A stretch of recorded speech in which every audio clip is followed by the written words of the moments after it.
Hello everyone, welcome back to English class with me, your teacher, Mr. Andra. How are you today? I hope you are all doing good. Today, we are going to learn a new materials. But before we come into the materials, I have a story for you. This story has something to do with the materials that we are going to discuss today. Here is the story. Yesterday, my friend just came back from his vacation. Jadi kemarin, temannya Mr. Andra itu baru pulang dari liburan. And one of the destination that he visited was Borobudur Temple. Dan salah satu tempat yang dia kunjungi adalah Candi Borobudur. And last night, when I met him, he told me everything about Borobudur Temple.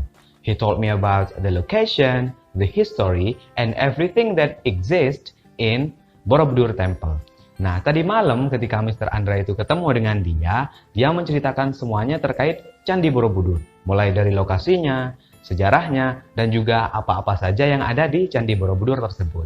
Nah, dari cerita tadi, kira-kira kegiatan yang dilakukan temannya Mr. Andra itu dengan menceritakan semua terkait Candi Borobudur itu termasuk mendeskripsikan tempat atau hanya menceritakan biasa?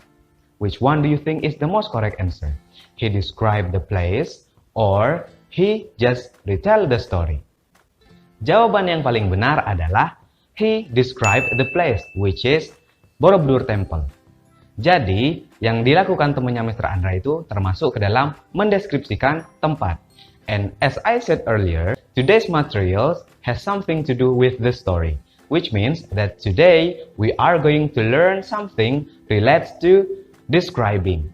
Because today we are going to learn about descriptive text.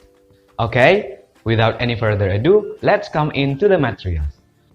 The very first thing that we are going to discuss is the definition of descriptive text itself. What is descriptive text? Apa sih descriptive text itu?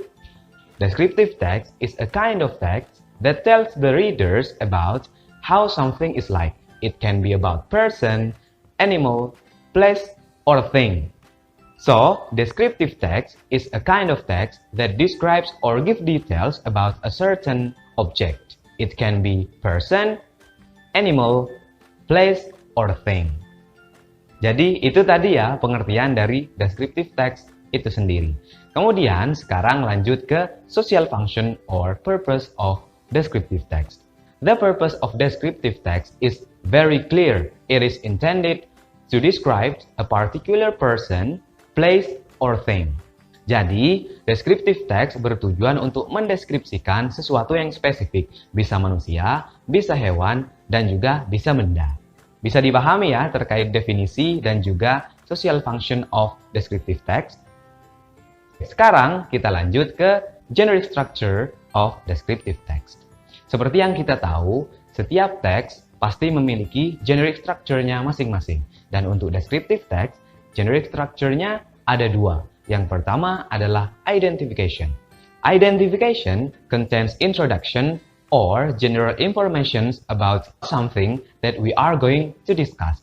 Jadi, identification berisi tentang informasi pengenalan atau informasi-informasi umum terkait sesuatu yang akan kita deskripsikan. Untuk lebih jelasnya, mari kita lihat contoh berikut. This is the example of descriptive text. The text is titled Borobudur Temple. Dan ini adalah contoh dari identification. Sekarang mari kita coba baca bersama dulu. Borobudur Temple is one of the historical buildings in Indonesia. It is located in Magelang, Central Java. Borobudur Temple belongs to one of the 7 wonders of the world. It is also known as the largest Buddhist temple in the world. Nah, paragraf tadi adalah contoh dari identification. Seperti yang kita tahu, identification berisi informasi-informasi yang umum terkait dari sesuatu yang akan dideskripsikan. Nah, berdasarkan contoh tadi, orang-orang yang membaca sudah tahu bahwa sesuatu yang akan dideskripsikan adalah Candi Borobudur. And the second generic structure of descriptive text is description. Description contains more detailed information about the particular object or the particular thing that we are going to discuss. It can be about the characteristic, the appearance, the form, the color, or anything related to the object or the thing that we are going to describe. Nah, untuk description ini isinya adalah informasi-informasi yang lebih spesifik lagi terkait sesuatu yang akan kita deskripsikan. Informasi-informasi tersebut bisa terkait dengan bentuknya, sifat-sifatnya, tampilannya, warnanya, dan lain sebagainya terkait dengan objek yang akan dideskripsikan. Dan untuk lebih jelasnya, let's take a look on this example about description in descriptive text. Ini adalah lanjutan dari teks tentang Candi Borobudur tadi. Nah, di contoh ini, Candi Borobudur dideskripsikan secara lebih detail lagi, yaitu terkait bentuk lantainya bagaimana, dan juga apa-apa saja yang ada di setiap lantainya, serta ada berapa jumlah patung dan juga relief yang ada di Candi Borobudur tersebut. Nah, itu tadi adalah generic structure of descriptive text. And now, let's move on to the language features of descriptive text. Sekarang mari kita lanjut ke pembahasan tentang ciri-ciri kebahasaan yang ada pada descriptive text. There are 3 language features in descriptive text. The first one, it includes specific object. Jadi, yang namanya descriptive text itu menjelaskan atau mendeskripsikan satu objek yang spesifik. Maksud dari objek yang spesifik adalah seperti contoh Candi Borobudur. Itu spesifik mengarah kepada Candi Borobudur saja, bukan membahas candi secara umum.